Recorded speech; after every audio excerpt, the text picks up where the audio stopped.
ಕೃಷಿ ಚಟುವಟಿಕೆಯಿಂದ ಹಿಮ್ಮುಖವಾಗುವ ಇಂದಿನ ದಿನಗಳಲ್ಲಿ ಸರ್ಕಾರದ ಸಹಕಾರದಿಂದ ರೈತ ಉತ್ಪಾದಕರ ಕಂಪನಿಯೊಂದು ಕೃಷಿ ಚಟುವಟಿಕೆಗಳಿಂದ ಗಮನ ಸೆಳೆದಿದೆ. ಈ ಬಗ್ಗೆ ಒಂದು ವರದಿ ಇಲ್ಲಿದೆ.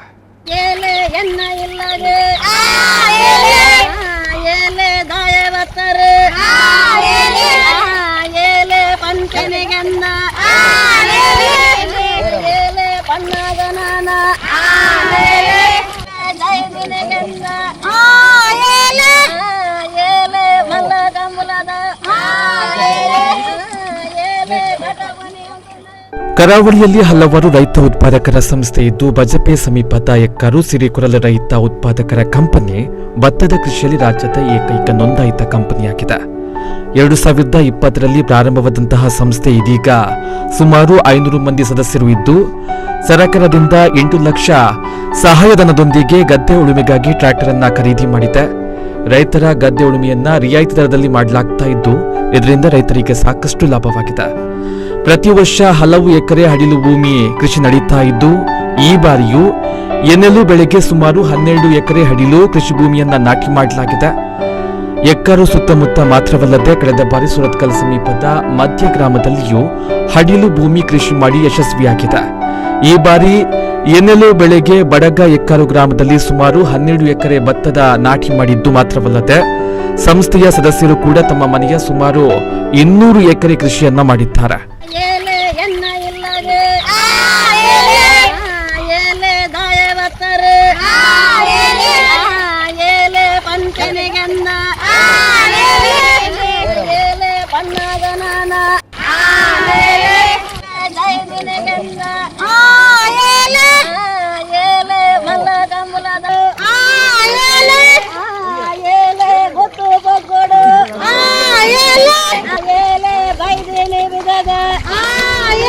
ಶ್ರೀಕುರಲ್ನ ಲೆಕ್ಕದಲ್ಲಿ ಈಗ ನಾವು ಈ ವರ್ಷದ ಒಂದು ಮೈಲುಬನ್ನಿ ಎಂಬ ಜಾಗದಲ್ಲಿ ಒಂದು 10 ಎಕರೆ ಜಮೀನನ್ನು ಈಗ ಗದ್ದೆ ನಾಟಿ ಮಾಡ್ತಾ ಇದ್ದೇವೆ. ನಾವು ಇದಕ್ಕಿಂತ ಮೊದಲು 2 ವರ್ಷದಲ್ಲಿ ನಾವು ಮಧ್ಯ ತೆಲಾರು ಆ ಕಡೆಯಲ್ಲಿ ಮಾಡಿದ್ದೆವು.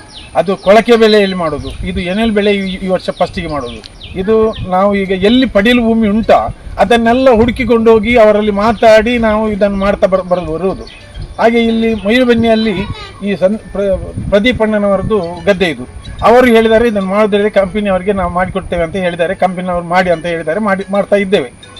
ಇನ್ನು ಮುಂದೆ ಹಾಗೆ ನಾವು ಇನ್ನು ಎಲ್ಲಿ ಪಡೀಲ್ ಭೂಮಿ ಉಂಟಾ ಅದನ್ನೆಲ್ಲ ಕೇಳಿಕೊಂಡು ಮಾಡ್ತಾ ಹೋಗುವುದು. ಈಗ ಇದಕ್ಕೆ ಎಲ್ಲ ಸಹಕಾರ ನಮ್ಮ ವಿಜಯ ಮಿತ್ರ ಮಂಡಳಿಯ ಯುವಕರೆಲ್ಲ ಸೇರಿ, ಈಗ ಯುವ ಸಂಗಮದವರು ಸೇರಿ ನಾವು ಇದನ್ನು ಮಾಡ್ತಾ ಇರೋದು. ಇಷ್ಟವರೆಗೆ ಅಲ್ಲಿ ಒಂದು 2 ವರ್ಷದಲ್ಲಿ 40-50 ಎಕರೆ ಮಾಡಿದ್ದೇವೆ. ಈ ವರ್ಷ ಇದು ಈಗ ಮಾಡೋದು 10 ಎಕರೆ ಜಾಗ ಫಸ್ಟು. ಇನ್ನು ಮಾತಾಡಿದ್ದುಂಟು, ಅದು ಈಗ ಬರುವ ಎಡೆಕೊಳಕೆ ಬೆಳೆಗೆ ಮಾಡುವುದಂತ ಇಟ್ಟಿದ್ದೇವೆ. ಅದರಲ್ಲಿ ನೀರು ಹೋಗುದಿಲ್ಲ, ನೀರು ಜಾಸ್ತಿ ಉಂಟು, ಅದಕ್ಕಾಗಿ ಈಗ ನಿಂತಿದ್ದೇವೆ. ಅದರಲ್ಲಿ ಸಂಸ್ಥೆಯಲ್ಲಿ ಈಗ 300 ಜನರಿದ್ದಾರೆ. ಇನ್ನೊಂದು 500 ಜನ ಆಗ್ತೇನೆ ಅಂತ ಹೇಳಿದವರು ಈಗ ಇದ್ದಾರೆ. ಅದು ನಾವು ಅಲ್ಲಿ ಭೇಟಿ ಆಗಲಿಕ್ಕೆ ಸರಿಯಾಗಿ ಸಮಯ ಸಿಗಲಿಲ್ಲ, ಹಾಗೆ ಸ್ವಲ್ಪ ವಿಳಂಬ ಆಗಿದೆ. ಇನ್ನು ಆಗ್ತದೆ, 1 ವಾರದಲ್ಲಿ 1-2 ವಾರದಲ್ಲಿ ಇನ್ನೊಂದು 500 ಜನ ಆಗುವ ಅಭಿಪ್ರಾಯ ಆಗಿದೆ. ಎಲ್ಲರಿಗೂ ಇಂಟ್ರೆಸ್ಟ್ ಬಂದಿದೆ. ಈ ಪಡೀಲ್ ಭೂಮಿಯನ್ನು ಮಾಡುವುದನ್ನು ನೋಡಿ ನಾವು ಸೇರ್ತೇವೆ ಅಂತ ಹೇಳುವ ಒಂದು ಇಂಟ್ರೆಸ್ಟ್ ಬಂದಿದೆ. ಆ ರೀತಿಯಲ್ಲಿ ನಾವು ಈಗ ಅದನ್ನು ಮುಂದೆ ಮಾಡ್ತಾ ಇದ್ದೇವೆ. ಸಾವಯವ ಮಾಡಿ ನಾವೇ ಒಂದು ಪ್ಯಾಕೆಟ್ ಮಾಡಿ ಇದು ಜನರಿಗೆ ಹಂಚಬೇಕಂತ ಒಂದು ನಿರ್ಧಾರವನ್ನು ಮಾಡಿದ್ದೇವೆ. ಆ ರೀತಿ ಈಗಲೂ ನಾವು ಹಟ್ಟಿ ಗೊಬ್ಬರ ಹೊರತು ಕೆಮಿಕಲ್ ಗೊಬ್ಬರ ನಾವು ಹಾಕಲಿಲ್ಲ. ಇನ್ನು ಮುಂದೆನೂ ಅದಕ್ಕೆ ಹಾಕುವುದಿಲ್ಲ. ಅದನ್ನು ನಾವೇ ನಮ್ಮದೇ ಒಂದು ರೀತಿಯಲ್ಲಿ ಅದಕ್ಕೆ ಮದ್ದನ್ನು ಕೊಟ್ಟು ಅದನ್ನು ರಕ್ಷಿಸಿಕೊಂಡು ಬರುವಂತ ತೀರ್ಮಾನ ಮಾಡಿದ್ದೇವೆ. ನಾವು ಮನೆ ಹತ್ತಿರದ ಕೆಲವು ಆಶ್ರಮದಲ್ಲಿ ಉಂಟು, ಕೆಲವು ಪಾವಂಜೇರಿಯಲ್ಲಿ ಉಂಟು, ಮತ್ತೆ ಸೊಪ್ಪು ಹಾಕ್ತೇವೆ, ಜೀವಾಮೃತ ಮಾಡಿದ್ದೇವೆ. ಅದರಿಂದ ನಾವು ಮಾಡಿಕೊಂಡು ಬರೋದು. ಈ ಬಾರಿ ಎನೆಲು ಬೆಳೆಗೆ ಸುಮಾರು 50 ಎಕರೆ ಹಡಿಲು ಭೂಮಿ ಕೃಷಿ ಮಾಡುವ ಯೋಜನೆಯಾಗಿತ್ತು. ಆದರೆ ಮಳೆ ಹಿಮ್ಮುಖವಾದ ಕಾರಣ ಸುಮಾರು 12 ಎಕರೆಯನ್ನ ಕೃಷಿ ಮಾಡಲಾಗಿದೆ. ಯಾವುದೇ ರಾಸಾಯನಿಕ ಬಳಸದೆ ಸಂಪೂರ್ಣವಾಗಿ ಹಟ್ಟಿ ಗೊಬ್ಬರವನ್ನ ಬಳಸಿ ಸಾವಯವ ಪದ್ಧತಿಯಲ್ಲೇ ಕೃಷಿಯನ್ನ ಮಾಡಲಾಗ್ತಾ ಇದೆ. ಕಟಾವಿನ ನಂತರ ಅಕ್ಕಿಯನ್ನ ಮಾರಾಟ ಮಾಡಲಾಗ್ತಾ ಇದ್ದು, ಬೈಹುಲ್ಲನ್ನ ಗೋಶಾಲೆಗಳಿಗೆ ರಿಯಾಯಿತಿ ದರದಲ್ಲಿ ನೀಡಲಾಗ್ತಾ ಇದೆ. ಸರ್ಕಾರದ ಮಹತ್ತರ ಯೋಜನೆಯಾದ ಕೃಷಿಕರಿಗೆ ಸವಲತ್ತನ್ನು ನೀಡುವುದು ಮತ್ತು ಕೃಷಿ ಉತ್ಪಾದನೆಗಳಿಗೆ ಸರಿಯಾದ ಬೆಲೆ ಸಿಗಬೇಕೆಂಬ ಉದ್ದೇಶದಿಂದ ಬಹುಶಃ ಈ FPO ಅಂದರೆ ರೈತ ಉತ್ಪಾದಕರ ಕೇಂದ್ರ ಎಂಬ ಈ ಒಂದು ಸಂಸ್ಥೆಯನ್ನು ಪ್ರಾರಂಭ ಮಾಡಿದ್ದಾರೆ. ಸರಿಸುಮಾರು 1100 ನಮ್ಮ ರಾಷ್ಟ್ರಾದ್ಯಂತ ಇಂತಹ ಸಂಸ್ಥೆಗಳಿಗೆ ಕೇಂದ್ರ ಸರ್ಕಾರ ಉತ್ತೇಜನ ಕೊಟ್ಟು ಪ್ರಾರಂಭವಾಗಿದೆ. ಅದಕ್ಕೆ ಪೂರಕವಾಗಿ ನಮ್ಮ ರಾಜ್ಯ ಸರ್ಕಾರದ ಕೃಷಿ ಇಲಾಖೆ ಕೂಡ ಇದಕ್ಕೆ ತುಂಬ ಮಹತ್ವವನ್ನು ನೀಡಿ ನಮ್ಗೆ ಬೇರೆ ಬೇರೆ ರೀತಿಯ ಸವಲತ್ತು, ವಿಶೇಷವಾಗಿ ಅಂದರೆ ರೈತರ ಬೆಳೆಗಳಿಗೆ